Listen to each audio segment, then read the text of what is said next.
যে দেখুন বন্ধুরা, আমাদা আমার বাগানের এই যে আমাদা আরও হয়ে গেছে। দেখুন দেখাচ্ছি। এই দেখুন আমাদার গাছ, মাথাগুলো সব কেটে দেওয়া হয়েছে। এই মাটির তলায় সব আমাদা আছে, যখন লাগে তখন আমি তুলে তুলে নিই। এই দেখুন, ওই দেখুন আদা, দেখুন কি বড় আদা হয়েছে। দেখুন, দেখেছেন? বিশাল বড় বড় আদা, যখন লাগে তখন তুলে নিয়ে যাই। এই দেখুন। নমস্কার বন্ধুরা, ঘটি বাটির রসুই ঘরে আপনাদের সবাইকে স্বাগত। আজকে আমি বানাবো বাঁধাকপির পকোড়া। এখন শীতকাল বন্ধুরা, প্রচুর বাঁধাকপি, 12 মাসই বাঁধাকপি থাকে। তবে শীতকালের ভাজা পোড়া খাওয়াটা একটা আলাদা মজা, হজমও হয়। আর ঠান্ডা ঠান্ডা ওয়েদার, সারা বছরই তো আমাদের এদিকে প্যাচপ্যাচে গরম। তাই জন্য আজকে আমি ডালের সাথে খাওয়ার জন্য বাঁধাকপির পকোড়া বানাচ্ছি।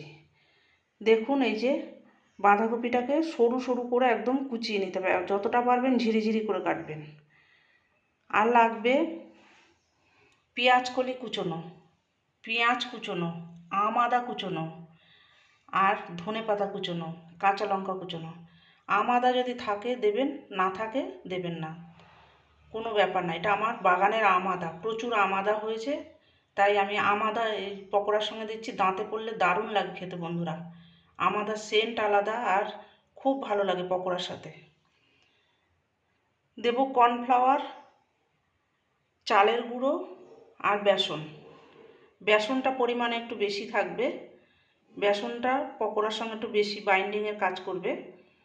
আর এগুলো মুচমুচে হওয়ার জন্য, কর্নফ্লাওয়ার, চালের গুঁড়ো মুচমুচে হওয়ার জন্য আমি এটাকে দেবো। দেখুন আমি কিভাবে করছি। এই যে বাঁধাকপি কুচোনোটা দেওয়া আছে, এবার দেব কুচোনো পেঁয়াজ। পাতলা পাতলা করে কুচিয়ে নেবেন পেঁয়াজটাকে। পেঁয়াজ কলি, কাঁচা লঙ্কা, একটু নুন দিয়ে দেবো পরিমাণ মতো, বলতে এইটাকে নুন দিয়ে একটু চটকিয়ে রাখবো, তারপরে প্রয়োজন পড়লে আবার নুন দেবো।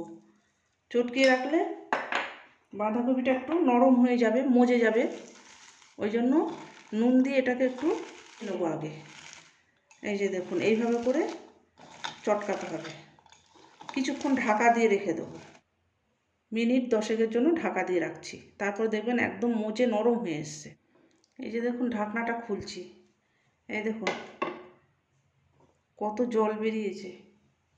এই দেখুন মজে একদম কত জল বেরিয়েছে, আর আলাদা করে জল দেওয়া লাগবে না। এবার দিয়ে দেবো আদা, ধনেপাতা, এগুলো দিয়ে দিলাম। চামচ মতো হচ্ছে কর্নফ্লাওয়ার,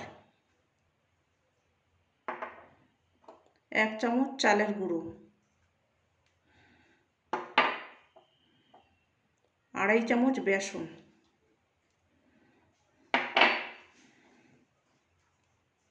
একটু ঝাল লঙ্কার গুঁড়ো, একটু হলুদ গুঁড়ো।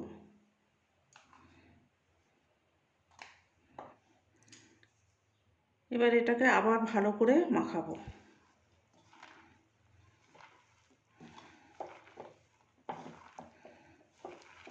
এখানে আপনি রসুন কুচিও দিতে পারেন বা রসুন বাটাও দিতে পারেন। আমি আদাটা দিয়েছি, ওই জন্য আদার সেন্টটা যাতে বজায় থাকে, আমি এখানে রসুন ব্যবহার করব না। দেখুন জল লাগবে না, একটু কি সুন্দর আঠো আঠো হয়ে গেছে। এইভাবে করে মেখে নিই।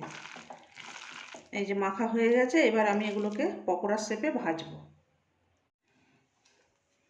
এই যে দেখুন বন্ধুরা, পুরো মাখা রেডি। দেখুন কি সুন্দর আটো সাটো হয়েছে, একদম পারফেক্ট মাপ হয়েছে। আর 1 ফোঁটাও জল দেবেন না বন্ধুরা, নুন দিয়ে আগে ওরকম মেখে রেখে দেবেন, দেখবেন কি সুন্দর একদম নরম হয়ে যাবে। এবার আমি ছোট ছোট পকোড়ার আকারে ভাজবো। কড়াইতে তেল দিয়ে দিয়েছি, এই যে ছোট ছোট পকোড়ার আকারে দেবো।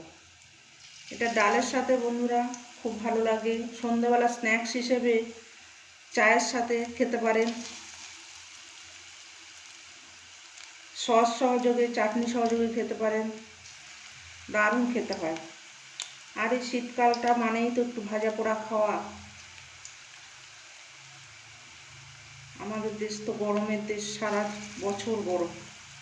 ঠান্ডা আসলে মনে হয় একটু সন্ধ্যাবেলা একটু স্ন্যাক্স করি, একটু এটা ওটা করি। অতিথি আপ্যায়ন করতে পারেন এইভাবে। এই দেখুন বন্ধুরা, এক পিঠ হয়ে গেছে, আর এক পিঠ উল্টিয়ে দিচ্ছি। আমাদা যদি না থাকে না দেবেন, কিন্তু আমাদা যদি না দেন তাহলে একটু রসুন আদা বাটা দিতে পারেন এর সাথে। যারা ভেজিটেরিয়ান আছেন তারা তো একদম পেঁয়াজ রসুন ছাড়াই খেতে পারেন, তারা আমাদা দিয়ে করবেন। বাগানে আমার প্রচুর আমাদা হয়েছে বন্ধুরা, আর আমাদাটা দেখেছি আমি পকোড়ায় দিলে খুব ভালো লাগে খেতে। এটা আলাদা সেন্ট হয় আমাদার। এই যে বন্ধুরা দেখুন, পকোড়াগুলো একদম লাল লাল হয়ে ভাজা হয়ে গেছে। এবার আমি এগুলোকে তুলে নেব, এক এক করে তুলে নিচ্ছি। বন্ধুরা এই যে দেখুন, আমার বাঁধাকপির পকোড়াটা হয়ে গেছে, নামিয়ে ফেলেছি। নামিয়ে এই যে আমি প্লেটে সার্ভ করে দিয়েছি। অসাধারণ খেতে হয়েছে বন্ধুরা, অসাধারণ। পারলে আপনারা আমার মতো এরকম একটু আমাদা জোগাড় করে নেবেন।